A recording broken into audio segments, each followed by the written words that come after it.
नमस्कार मंडळी, आज बनवणार आहे कांदा बेसन पराठा। हा पराठा तुम्ही मुलांच्या टिफिनवर सुद्धा देऊ शकता किंवा मग नाश्त्याला सुद्धा घरी बनवू शकता। हा पराठा बनवण्याकरिता सगळ्यात आधी इथे मी कांदे कापून घेतलेले आहेत। तर कांदे आपल्याला लांब लांब कापून घ्यायचे आहे। त्यानंतर त्या कांद्यांमध्ये कोथिंबीर, तिखट, हळद, धनेपूड, बेसन, तीळ, ओवा आणि निंबाचा रस घालून घ्यायचा आहे। याऐवजी तुम्ही आमचूर पावडर वापरला तरी चालेल किंवा मग चाट मसाला।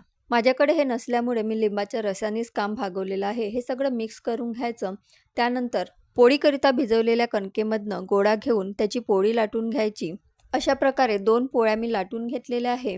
त्यानंतर यावर आपल्याला स्टफिंग घालून घ्यायची आहे। तर त्याआधी मी स्टफिंगमध्ये मीठ नव्हतं घातलेलं, तर ते घालून घेतलेलं आहे आणि तयार केलेलं स्टफिंग यावर पसरवून घेतलेलं आहे। आता पसरवून घेतल्यानंतर दुसरी पोळीसुद्धा त्यावर ठेवायची आणि ती व्यवस्थित ठेवून त्याला 4 भागांमध्ये कट करून घ्यायचं आहे। आता हे कट करून घेतलेले भाग एकावर एक ठेवून गुंडाळून घ्यायचे आहे। गुंडाळून घेतल्यानंतर त्यांना पोळपाटावर ठेवून त्यावर थोडं पीठ घालून छान व्यवस्थित लाटून घ्यायचे आहे। तर इथे हा कांद्याचा पराठा माझा लाटून झालेला आहे।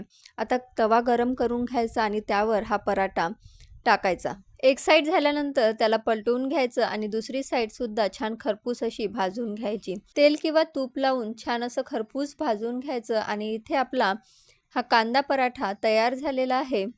मी तर हा दही आणि लोणच्यासोबत सर्व केला। तुम्ही याला छान असं रायतं बनवून सुद्धा सर्व करू शकता। खायला अप्रतिम झालेल्या अशा ह्या कांदा पराठ्याची रेसिपी तुम्हाला आवडली असेल तर लाईक, शेअर, सबस्क्राईब करा। पुन्हा भेटू नवीन रेसिपीसोबत। धन्यवाद।